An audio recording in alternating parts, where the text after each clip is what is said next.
എൻ്റെ അറിവിൽ വളരെ കുറച്ച് മാത്രം സംഭവിച്ചിട്ടുള്ളൊരു കാര്യമാണ്. ഒരു ഷോർട്ട് ഫിലിം റിലീസാവുന്നു. ആ ഷോർട്ട് ഫിലിമിൻ്റെ ക്വാളിറ്റി കൊണ്ട് ആ ഷോർട്ട് ഫിലിമിനെ പിന്നീട് അവരൊരു വലിയ സിനിമയായി റിലീസ് ചെയ്യുന്നു.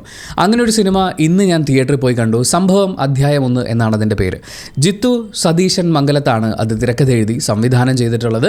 അസ്കർ അലി, വിനീത് കുമാർ, സിദ്ധാർത്ഥ് ഭരതൻ, അസീം ജമാൽ തുടങ്ങിയിട്ടുള്ളവരൊക്കെയാണ് പ്രധാന കഥാപാത്രങ്ങളെ അവതരിപ്പിക്കുന്നത്. ഈ സിനിമയുടെ പ്രൊഡക്ഷൻ ഹൗസിൻ്റെ പേര് ഭയങ്കര രസമാണ്, നല്ല സിനിമ പ്രൊഡക്ഷൻസ്.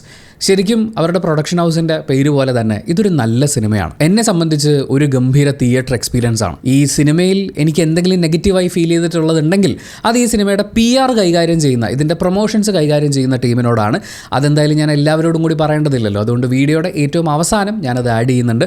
നിങ്ങൾക്കത് കേൾക്കണം എന്നുണ്ടെങ്കിൽ അവസാന ഭാഗത്ത് അത് ശ്രദ്ധിക്കാവുന്നതാണ്. നമുക്ക് റിവ്യൂയിലേക്ക് തന്നെ കിടക്കാം. വളരെ ചുരുങ്ങിയ വാക്കുകളിൽ പറയാനാണെങ്കിൽ ഈ ടൈം ലൂപ്പ്, ടൈം ട്രാവൽ തുടങ്ങിയിട്ടുള്ള സമയത്തിൻ്റെ ആ കൺസെപ്റ്റുകളെ ബേസ് ചെയ്ത് വരുന്ന സിനിമകൾ, മിസ്റ്ററി ത്രില്ലർ സിനിമകൾ, ഇതൊക്കെ വളരെയധികം ഇഷ്ടമുള്ള ഒരാളാണ് നിങ്ങളെങ്കിൽ ഇത് നിങ്ങൾ മിസ് ചെയ്യരുത് എന്നേ ഞാൻ പറയുള്ളൂ. It's A must watch.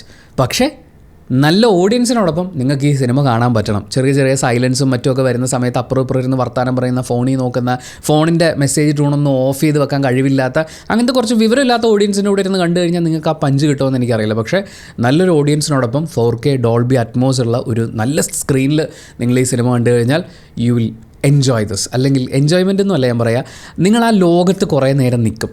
അതുണ്ടാക്കുന്ന ഒരു ഇമ്പാക്റ്റ് ഉണ്ട്. ഗ്രാഫിക്കലി ഒരുപാട് ഓവർഡു ചെയ്യുക, കുറേ തീയും പുകയും പരിപാടി ഇടുക, ഇങ്ങനെ ഒന്നും ചെയ്യാതെ സിമ്പിളായി പക്ഷേ വളരെ പവർഫുള്ളായി ഒരു ഗംഭീര എക്സ്പീരിയൻസ് ഒരുക്കാൻ ഇതിൻ്റെ സംവിധായകന് സാധിച്ചിട്ടുണ്ട്. നവീൻ നജോസ് ആണ് ഇതിൻ്റെ DOP ചെയ്തിട്ടുള്ളത്. അർജുൻ പ്രകാശിൻ്റെ എഡിറ്റിംഗ്, ഷിനോയ് പി ദാസ് ആണ് ഇതിൻ്റെ കളറിസ്റ്റ്. പ്രൊമായി സ്റ്റുഡിയോസ് ആണ് ഇതിൻ്റെ VFX ചെയ്തിട്ടുള്ളത്. ഗോഡ്വിൻ തോമസിൻ്റെ സംഗീതം, വിഷ്ണു ഗോവിന്ദാണ് ഇതിൻ്റെ ഓഡിയോഗ്രാഫി. പറയാനാണെങ്കിൽ ഈ സിനിമയുടെ പിന്നിൽ പ്രവർത്തിച്ച എല്ലാവരുടെയും പേരെടുത്ത് പറയണം. കാരണം നമുക്കിത് കാണുമ്പോൾ അറിയാം അവരൊരു ചെറിയ ബഡ്ജറ്റിലൊക്കെ നിന്നായിരിക്കും ചെയ്തിട്ടുണ്ടാവുക. പക്ഷേ ആ ബഡ്ജറ്റിനുള്ളിൽ നിന്നുകൊണ്ട് അവർ ഉണ്ടാക്കിയിരിക്കുന്ന എക്സ്പീരിയൻസ് എന്ന് പറയുന്നത് വേറെ ലെവൽ പരിപാടിയാണ്. നമുക്ക് പോസിറ്റീവ്സ് നിന്ന് ആരംഭിക്കാം. ഒന്നാമത്തെ പോസിറ്റീവ് വിഷ്വൽസ് ആണ്. നമുക്ക് DOP എന്ന് തന്നെ തുടങ്ങാം. DOP എന്നല്ല, അവർ സെറ്റ് ഫിക്സ് ചെയ്യുന്ന അവിടെ മുതൽ തുടങ്ങണം. കാടാണ് നമ്മൾ കാണുന്നത്. കാട് എത്രയോ സിനിമകളിൽ നമ്മൾ കണ്ടിരിക്കുന്നു. ഇതുവരെ നമ്മൾ കണ്ടിട്ടുള്ള കാട് സീക്വൻസുകളിൽ വളരെ കുറച്ച് സിനിമകൾക്ക് മാത്രമാണ് നമ്മൾ ആ കാടിനകത്ത് നിലനിർത്താൻ പറ്റുള്ളൂ. അവിടുത്തെ ചെടികൾ, അവിടുത്തെ മണം, അതിൻ്റെ ഒരു ഭീകരത, ആ ഫീല് നിലനിർത്തുക എന്ന് പറയില്ലേ, അങ്ങനത്തെ ഒരു സ്ഥലത്ത് അവർ സെറ്റിട്ടതാണ് എന്ന് നമുക്ക് മനസ്സിലാക്കാൻ പറ്റുന്ന കുറച്ച് കാര്യങ്ങളൊക്കെ ഉണ്ട്. അപ്പോൾ പോലും അത് അത്രയും കൺവിൻസിങ് ആയി അവതരിപ്പിക്കാൻ പറ്റുക എന്ന് പറയുന്നത് എന്തൊരു വർക്കാണ് മാൻ. എന്നിട്ട് അവർ ഓരോ ഷോട്ടും പ്ലേസ് ചെയ്തിരിക്കുന്നത് ഈ സിനിമയ്ക്ക് ഒരു സ്വഭാവമുണ്ട്, അല്ലെങ്കിൽ ഇതിൻ്റെ ഒരു ജോണറിനോട് ഏറ്റവും അധികം നീതി പുലർത്തിക്കൊണ്ട് ക്യാപ്ചർ ചെയ്തിരിക്കുന്ന വിഷ്വൽസ്. ഈവൻ മഴയൊക്കെ പെയ്യുമ്പോൾ നമുക്ക് കിട്ടുന്ന ഒരു ഫീൽ ഉണ്ടല്ലോ, ലൈറ്റിനെ ഉപയോഗിച്ചിരിക്കുന്നത്. അത് കഴിയുമ്പോൾ ഇതിൻ്റെ എഡിറ്റിങ്ങിനെ കുറിച്ച് പറയണം. ഇത് മുഴുവൻ അവർ ഒരുക്കി വെച്ച് ക്യാപ്ചർ ചെയ്ത് കോസ്റ്റ്യൂംസും മേക്കപ്പും എല്ലാം പറയണം. അത് കഴിഞ്ഞ് ഇത് ക്യാപ്ചർ ചെയ്ത് കൈ കിട്ടി ഇതിൻ്റെ എഡിറ്റിംഗ് പരിപാടിയിലേക്ക് വരുമ്പോൾ സിനിമ വേറെ മൂഡിലേക്കാണ് മാറുന്നത്. ആ ടൈമിൻ്റെ കോൺസെപ്റ്റ് ഉണ്ടല്ലോ, ഞാൻ അതിന് ഇന്നതാണെന്ന് ഉറപ്പിച്ച് പറയാത്തത്, അല്ലെങ്കിൽ ഒരുപാട് ഇൻഡെപ്ത് പറയാത്തത് നിങ്ങൾ തിയേറ്ററിൽ എക്സ്പീരിയൻസ് ചെയ്യാൻ വേണ്ടിയിട്ടാണ്. സമയമാണ് ഇവിടുത്തെ ഒരു വിഷയം, അത്രയും മനസ്സിലാക്കിയാൽ മതി. പക്ഷേ ആ കൺസെപ്റ്റിനെ ഒരുപാട് സ്പൂൺ ഫീഡ് ചെയ്യാതെ, എന്നാൽ കൺഫ്യൂഷൻസ് ഒന്നും ഇല്ലാതെ ഒരു സാധാരണ പ്രേക്ഷകനിലേക്ക് എത്തിക്കുന്ന രീതിയിൽ 2 മണിക്കൂറേ ഉള്ളൂ സിനിമ, വെറും 2 മണിക്കൂറേ ഉള്ളൂ.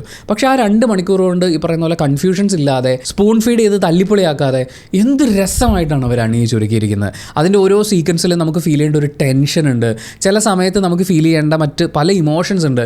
അതിനൊക്കെയും കമ്മ്യൂണിക്കേറ്റ് ചെയ്യാൻ സിനിമയ്ക്ക് പറ്റുന്നുണ്ട്. സിനിമയുടെ വിഷ്വൽ ഡിപ്പാർട്ട്മെൻറ്റ് പൊളിയാണ്, പന്നിപ്പൊളിയാണ്. ഒറ്റ കാര്യമുള്ളൂ, ശ്രദ്ധിച്ച് കാണണം. എൻ്റെ ഇടയ്ക്കൊക്കെ ഫോൺ നോക്കാൻ പോയി കഴിഞ്ഞാൽ ചില പോയിൻറ്റ്സ് ഒന്നും നമുക്ക് കിട്ടില്ല. അങ്ങനെ കണക്ട് ചെയ്ത് നമ്മൾ ശ്രദ്ധിച്ച് കാണേണ്ട സിനിമയാണ്. രണ്ടാമത്തെ പോസിറ്റീവ് ഇതിൻ്റെ ടോട്ടൽ സൗണ്ട് ഡിപ്പാർട്ട്മെൻറ്റാണ്. എന്ന് വെച്ചാൽ ഇതിൻ്റെ സൗണ്ടിൽ പണിയെടുത്തിട്ടുള്ള സകലമാന ആളുകളും. മ്യൂസിക്കിൻ്റെ കാര്യം പറയണ്ട, അത് സിനിമയെ വേറൊരു ലെവലിലാണ് എലിവേറ്റ് ചെയ്യുന്നത്. ഈ പറയുന്ന കാടിൻ്റെ ഫീല്, അതിൻ്റെ ഭീകരത, അതുപോലെ ഈ സമയത്തിൻ്റേതായിട്ടുള്ള കുറച്ച് കാര്യങ്ങൾ, അതിനൊക്കെ കൊണ്ടുവരാൻ വേണ്ടിയിട്ട്, അതായത് അതിൻ്റെ മ്യൂസിക് എടുത്തു വെച്ചിരിക്കുന്നത് മാത്രമല്ല, ഇത് മിക്സ് ചെയ്തിരിക്കുന്നത്. എത്ര സൗണ്ട്സാണ് വരുന്നത് ഈ സമയത്തിൻ്റെ കൺസെപ്റ്റിലേക്ക് വരുമ്പോൾ. ആ സൗണ്ട് എലമെൻറ്റ്സ് അവർ യൂസ് ചെയ്തിരിക്കുന്നത്, പിക്ക് ചെയ്ത ഓരോ സൗണ്ട് അവർ പ്ലേസ് ചെയ്യുന്നത് എല്ലാം, അതായത് ഇതിൻ്റെ സൗണ്ട് ഡിപ്പാർട്ട്മെൻറ്റ്, അതേ പറഞ്ഞാൽ അറ്റ്മോസ് ഉള്ള തിയേറ്ററിൽ കാണാൻ ഗംഭീര എക്സ്പീരിയൻസ് ആണ്. പിന്നെ പെർഫോമൻസുകളാണ് ഞാൻ പറയുന്നത്. അതിഗംഭീര മാരക പ്രകടനങ്ങൾ കാണാൻ പറ്റുന്നൊരു സിനിമ എന്നല്ല, പക്ഷേ അഭിനയിച്ച എല്ലാവരും അവരുടെ കഴിവിൻ്റെ മാക്സിമം കൊടുത്തിട്ടുണ്ട്. അത് നമുക്ക് ഫീൽ ചെയ്യാനുണ്ട്. സിനിമയിലുടനീളം നമ്മൾ കാണുന്നത് അസ്കർ അലിയാണ്. ബാക്കിയുള്ള ക്യാരക്ടേഴ്സ് ഇങ്ങനെ വന്നു പോകുമ്പോഴും ഇത് ഫുള്ളായിട്ട് അങ്ങനെ മുന്നോട്ട് കൊണ്ടുപോകുന്നത് അസ്കർ അലിയാണ്. പുള്ളി ഗംഭീരമായിട്ട് ചെയ്തിട്ടുണ്ട്. എനിക്ക് ഭയങ്കരമായിട്ട് ഇഷ്ടപ്പെട്ട, ഭയങ്കര റിലേറ്റബിളായി തോന്നി, ഇഷ്ടം തോന്നിയൊരു ക്യാരക്ടർ അസീം ജമാൽ ചെയ്തിട്ടുള്ള ക്യാരക്ടറാണ്. അസീം ജമാലിനെ അറിയാത്ത ആളുകൾക്ക് മടാപ്പനാണ് എന്നൊക്കെ ഹണീബിയിൽ പറയുന്ന എത്രയോ വേഷങ്ങൾ പുള്ളി ചെയ്തിട്ടുണ്ട്. ചെയ്തിരിക്കുന്നു.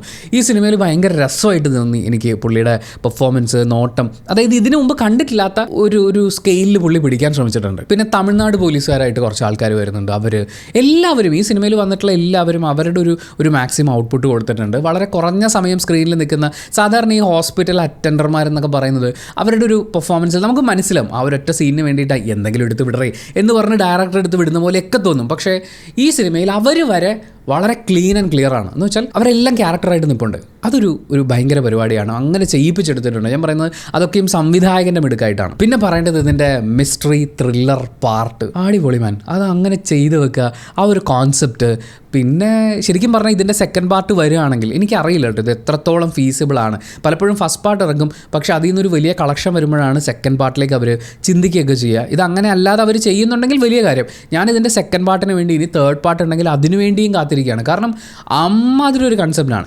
സിനിമയുടെ പ്രത്യക്ഷത്തിൽ നമ്മൾ നോക്കുമ്പോൾ ടൈം റിലേറ്റഡ് കൺസെപ്റ്റ് വെച്ചിട്ടുള്ള ഒരു പരിപാടിയാണ്. പക്ഷേ പടം കഴിഞ്ഞ് ഞാൻ ചിന്തിച്ച് തുടങ്ങുന്നിടത്ത് ഇത് എന്തൊരു കോൺസെപ്റ്റാണ് മാൻ എന്ന് ആലോചിച്ച് പോയി. കാരണം നമ്മളെല്ലാവരും ഒരു കാട്ടിലാണ്. ആ കാട്ടിൽ ചില കാര്യങ്ങൾ തിരുത്താൻ അവസരം കിട്ടുന്നവർ ഇങ്ങനെ പോകുന്നു. പക്ഷേ നമുക്ക് മുൻപുള്ളവരും പുറകിലുള്ളവരും എല്ലാവരും കാട്ടിലാണ്. എല്ലാവരെയും ആ കാട്ടിൽ കൊളുത്തിയിടുന്നതിന് ഓരോരോ സംഭവങ്ങളുണ്ട്. എല്ലാവരുടെയും പുറത്തിറങ്ങലുകളുണ്ട്. അയ്യോ അത് എന്ത് രസമായിട്ടാണ് ചെയ്തു വെച്ചേക്കുന്നത്. നിങ്ങൾ സിനിമ കാണുമ്പോൾ നിങ്ങൾക്ക് ജസ്റ്റ് ആ ഒരു കോൺസെപ്റ്റും കാര്യമായിട്ട് ഭയങ്കര ടെക്നിക്കലി അടിപൊളിയായിട്ട് എടുത്തു വെച്ചിരിക്കുന്ന ആ പരിപാടി നിങ്ങൾക്ക് ആസ്വദിക്കാം. പക്ഷേ പുറത്തിറങ്ങിക്കഴിഞ്ഞ് നിങ്ങളിതിൻ്റെ അകത്തേക്ക് നിങ്ങളുടെ ബ്രെയിൻ എടുത്തിട്ട് കൊടുത്തു കഴിഞ്ഞാൽ കുറേ ചിന്തിക്കാനുണ്ട്, കുറേ അങ്ങോട്ടും ഇങ്ങോട്ടും തലങ്ങും വിലങ്ങും ആലോചിക്കാനുള്ളതുണ്ട്. പക്ഷേ എവിടെ മിസ്റ്റേക്സ് പറയാനില്ല. നമുക്ക് വേണമെങ്കിൽ ചില സീനുകൾ ഇങ്ങനെ ആക്കാമായിരുന്നു, അല്ലെങ്കിൽ അവരുടെ യൂണിഫോംസ് ഇങ്ങനെ ആക്കണമായിരുന്നു, അവരുടെ ആ ഒരു കളർ ടോൺ കുറച്ച് ഇങ്ങനെ പിടിച്ചിരുന്നെങ്കിൽ കുറച്ചും കൂടി നല്ലതായിരുന്നു എന്നൊക്കെ നമുക്ക് വേണമെങ്കിൽ പറയാം. പക്ഷേ ഈ സിനിമയിലെല്ലാം ഇങ്ങനെ വരുന്നതിന് കൃത്യമായ ജസ്റ്റിഫിക്കേഷൻസ് ഉണ്ട്. എന്നെല്ലാം കഴിഞ്ഞ് ആ ക്ലൈമാക്സ് വരുമ്പോഴുള്ളൊരു ഫീൽ ഉണ്ടല്ലോ, അയ്യോ. ഞാൻ പറയുന്നത് ഈ സിനിമ ഈ താരങ്ങളെ വെച്ചുകൊണ്ട് ഇവരെങ്ങനെയാണ് ഇത് പ്രൊമോട്ട് ചെയ്യാമെന്ന് എനിക്കറിയില്ല, എത്രത്തോളം ഇതിന് എഫേർട്ട് ഇടുമെന്നറിയില്ല. പക്ഷേ ഇത് പ്രൊമോട്ട് ചെയ്യപ്പെട്ട് ഇത് വിജയമായി കാണണമെന്ന് എനിക്ക് ആഗ്രഹം തോന്നിയിട്ടുള്ള അങ്ങനത്തെ ഒരു എഫേർട്ടാണിത്. പക്ഷേ നമ്മുടെ നാട്ടിലെ ഒരു വലിയ വിഭാഗം സിനിമാ പ്രേക്ഷകർക്ക് ഇങ്ങനത്തെ സിനിമയൊന്നും ആദ്യത്തെ ദിവസമൊന്നും പോയി കാണാൻ തോന്നില്ല. ഇനി അഥവാ അവർ കാണണമെങ്കിൽ ഋഷഭ് ഷെട്ടിയൊക്കെ ചെയ്തിട്ടുള്ള കന്നഡയിൽ നിന്ന് ഡബ് ചെയ്ത് വരുന്ന സിനിമ എന്നൊക്കെ പറഞ്ഞാൽ അങ്ങനെ മാർക്കറ്റ് ചെയ്ത് വന്നു കഴിഞ്ഞാൽ പലപ്പോഴും കാണുമായിരിക്കും. ഇവിടെ ഭയങ്കര കോൺസെപ്റ്റ് ആടാന്ന് പറഞ്ഞാൽ അങ്ങോട്ടും ഇങ്ങോട്ടും ചർച്ച ചെയ്യുമായിരിക്കും. മലയാളത്തിൽ ഇത്തരം പരീക്ഷണ സിനിമകൾ വരുന്ന സമയത്ത്, അല്ലെങ്കിൽ ഇത്തരം ഡിഫറൻ്റ് ആയിട്ടുള്ള കോൺസെപ്റ്റ് ഡീൽ ചെയ്യുന്ന സമയത്ത് പലരും അതിനോടൊരു പ്രതിപത്തി കാണിക്കാറില്ല. പക്ഷേ ഞാൻ പറയുന്നത് നിങ്ങൾ മിസ്റ്ററി ത്രില്ലർ സിനിമകൾ ഇഷ്ടപ്പെടുന്ന ആ ഒരു ജോണർ നിങ്ങൾക്ക് ഇൻട്രസ്റ്റിംഗ് ആയി ഫീൽ ചെയ്തിട്ടുണ്ടെങ്കിൽ ഉറപ്പായും നിങ്ങൾ തിയേറ്ററിൽ പോയി കാണുക. UA 13+ ആണ് സിനിമ. ഒരുപാട് വയലൻസോ ഭയങ്കര വൃത്തികെട്ട ലാംഗ്വേജോ അങ്ങനത്തെ കാര്യങ്ങളൊന്നും തന്നെ ഇല്ല. പിന്നെ ഈ കൺസെപ്റ്റ് മനസ്സിലാവണമെങ്കിൽ നമുക്ക് കുറച്ച് പ്രായവും പക്വതയൊക്കെ വേണം എന്നുള്ളതുകൊണ്ട് ആ ഒരു പ്രായത്തിനെ പരിഗണിക്കാൻ തോന്നുന്നു. പിന്നെ മക്കളെ ഒരു തെറിയും കേൾപ്പിക്കരുതെന്നാണെങ്കിൽ ഇതിൽ തെറി വിളിക്കുന്ന സീനുകളുണ്ട്, പക്ഷേ അതൊക്കെ അവർ മ്യൂട്ട് ചെയ്തും ബീപ്പ് ചെയ്തും ഒക്കെ മാറ്റിയിട്ടുണ്ട്. അതുകൊണ്ട് അതും അങ്ങനെ കേൾക്കുന്നതിൻ്റെ വിഷയമല്ല. മാത്രമല്ല നമ്മൾ ഈ കൺസെപ്റ്റിലേക്ക് കയറി കഴിയുമ്പോൾ പിന്നെ ഇതൊന്നും ഒരു സബ്ജക്റ്റായിട്ട് വരില്ല. എന്ന് വെച്ചാൽ വളരെ വാമായിട്ട് തുടങ്ങി രസമായി പോയി ബുമ്മെന്നൊരു ട്രാൻസിഷൻ ഉണ്ട്. ഞാൻ അവിടെ തൊട്ട് നമ്മൾ ആ ലൂപ്പിൽ ഇങ്ങനെ കിടന്ന് കറങ്ങും. അപ്പം തിയേറ്ററിൽ പോയി കാണാം. നിങ്ങൾ ഓൾറെഡി തിയേറ്ററിൽ കണ്ടിട്ടുള്ള ഒരാളാണെങ്കിൽ നിങ്ങളുടെ അഭിപ്രായങ്ങൾ കമൻറ്റ് ബോക്സിൽ രേഖപ്പെടുത്തുക. കമൻറ്റ് ബോക്സും കൂടി വായിച്ചിട്ട് സിനിമയ്ക്ക് പോകണോ വേണ്ടയോ എന്ന് തീരുമാനിക്കാൻ കാത്തിരിക്കുന്ന കുറേ ആളുകളുണ്ട്. അവർക്കതൊരു വലിയ സഹായമായിരിക്കും. ഞാൻ പറഞ്ഞത് എൻ്റെ പേഴ്സണൽ ഒപ്പീനിയൻ മാത്രമാണ്. ഇനി ഈ സിനിമയുടെയൊക്കെ പ്രൊമോഷൻ ടീംസിനോട് പറയാനുള്ളൊരു കാര്യം, അത് ഈ സിനിമയുടെ എന്നല്ല എല്ലാ ടീമിൻ്റെയും പ്രൊമോഷൻ ടീംസിനോട് പറയാനുള്ളതാണ്. ആദ്യ ദിവസങ്ങളിൽ തിയേറ്ററിൽ ആദ്യ ഷോ എന്നൊക്കെ പറയുന്നത് മിക്കവാറും ഫ്രീ ടിക്കറ്റിൽ വരുന്ന ആളുകളുണ്ടാവും. PR ടീമുകളുടെ കയ്യിൽ നിന്നും അവരുടെ സുഹൃത്തുക്കൾ പറഞ്ഞറിഞ്ഞും മേടിച്ചും ഒക്കെ പല ആളുകളും തിയേറ്ററിലേക്ക് വരാറുണ്ടാവും. ഇന്നും ഞാൻ തിയേറ്ററിൽ സിനിമ കാണാൻ പോയപ്പോൾ എൻ്റെ പുറകിലിരുന്ന 2-3 എണ്ണങ്ങളുണ്ടായിരുന്നു. അവരുടെ പ്രശ്നം എന്താണെന്ന് വെച്ചാൽ ഇവരെവിടുന്നോ ടിക്കറ്റ്, അതായത് ഇവർ ചോദിച്ച് നടക്കാനുണ്ടോ ഒരു ടിക്കറ്റ് എന്ന് പറഞ്ഞാൽ എവിടെയോ ടിക്കറ്റ് ചോദിച്ച് നടന്നിട്ട് അവർക്ക് ഈ പടത്തിന് ടിക്കറ്റ് കിട്ടി. ഇത് അവർ തന്നെ പറഞ്ഞാണ്.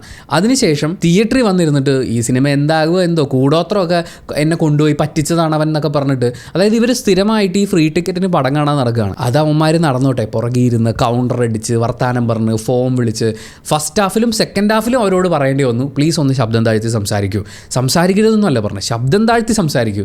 അവന്മാർക്ക് പറ്റൂല.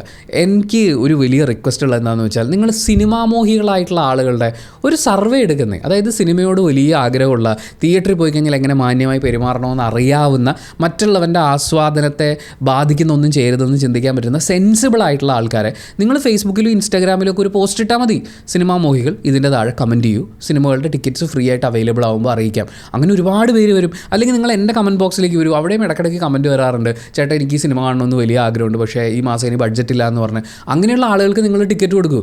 ഇജാതി നല്ല മനുഷ്യർക്ക് നിങ്ങൾ ടിക്കറ്റ് കൊടുത്തു കഴിഞ്ഞാൽ ഇത് ബാക്കിയുള്ളവനെ ബാധിക്കും. എന്ന് വെച്ചാൽ ഈ സിനിമയുടെ തുടക്കം മുതൽ ഫസ്റ്റ് നമ്മൾ കേൾക്കുന്ന ആ റെയിനിൻ്റെ സൗണ്ട് മുതൽ, സൗണ്ട് ഇസ് വെരി ഇമ്പോർട്ടൻറ്റ്. അങ്ങനത്തെ ഒരു ആംബിയൻസ് ആണ് അവർ ക്രിയേറ്റ് ചെയ്യുന്നത്. അപ്പോഴാണ് ഇവൻ പുറകെ ഇരുന്ന് എന്ത് രാഘവേ എന്ത് ഇടേ അട്ടയൊക്കെ വരുന്നു എന്നൊക്കെ പറഞ്ഞ് കമൻ്റ് ഇട്ടുകൊണ്ടിരിക്കുകയാണ്. എവിടെ നിന്ന് വരുന്നത് നിങ്ങളൊക്കെ നമുക്ക് ചോദിക്കാൻ തോന്നിപ്പോൾ കാശ് കൊടുത്ത് ടിക്കറ്റ് എടുക്കാൻ കയറുന്നവരുടെ ആസ്വാദനത്തിനെ നശിപ്പിക്കുന്ന രീതിയിൽ നിങ്ങൾ ഫ്രീ ടിക്കറ്റിൽ ആളെ കയറ്റരുത്. ആൾ കയറിയാലും ഇല്ലെങ്കിലും ടിക്കറ്റ് എടുത്ത് വെച്ച ഷോ നടക്കുമല്ലോ, ആ ഒരു പരിപാടി നോക്കിയാൽ മതി. അല്ലാണ്ട് ഈ താല്പര്യമില്ലാത്ത ഓസിന് കിട്ടിയാൽ ആസിഡ് കുടിക്കും, പക്ഷേ ആസിഡ് കുടിച്ചിട്ട് അതിനെ കുറ്റം പറയും തിയേറ്ററിൽ തന്നെ ഇരുന്ന് എന്ന് പറയുന്ന ആളുകളെ ദയവേത് നിങ്ങൾ ഒഴിവാക്കി കഴിഞ്ഞാൽ ബാക്കിയുള്ളവന് ഉപകാരമാവും എന്ന് പറയുന്നൊരു ചെറിയ റിക്വസ്റ്റ് വെക്കാനുണ്ട്. ഇത് ഈ സിനിമയിൽ മാത്രമല്ല, ഒരുപാട് സിനിമകൾ കാണാൻ പോകുന്ന സമയത്ത് അനുഭവിക്കേണ്ടി വരുന്ന ഒരു ദുരവസ്ഥയാണ്. പിന്നെ ഒരു വലിയ ഗ്രൂപ്പായിട്ട് വരുന്ന ഇങ്ങനത്തെ ആൾക്കാരുടെ അടുത്ത് നമ്മൾ സംസാരിക്കാൻ പോയി കഴിഞ്ഞാൽ സിനിമ കാണാനും പറ്റില്ല, സംസാരിച്ച് ചിലപ്പോൾ വേറെ എങ്ങോട്ടെങ്കിലുമൊക്കെ പോകും. അതുകൊണ്ട് പരമാവധി ഒഴിവാക്കാറാണ് പതിവ്. പക്ഷേ സിനിമയുടെ പ്രൊമോഷണൽ ടീംസിന് ചിലപ്പോൾ ഇതിനകത്ത് എന്തെങ്കിലുമൊക്കെ കോൺട്രിബ്യൂട്ട് ചെയ്യാൻ പറ്റും. സിനിമ ഇഷ്ടമുള്ള സിനിമ കാണാൻ ടിക്കറ്റ് എടുക്കാൻ കാശില്ലാത്ത കുറേ പാവത്തങ്ങളുണ്ട്, അവരെ നിങ്ങൾ സഹായിക്കൂ, പുണ്യം കിട്ടും, സിനിമ പുണ്യം. അപ്പോൾ thank you so much for watching this video. Video ഇഷ്ടപ്പെട്ടാൽ ലൈക്ക് ചെയ്യുക, കമൻറ്റ് ചെയ്യുക, ഷെയർ ചെയ്യുക, സബ്സ്ക്രൈബ് ചെയ്യുന്ന കാര്യവും ഹൈപ്പ് ചെയ്യുന്ന കാര്യമൊക്കെ പരിഗണിക്കുക.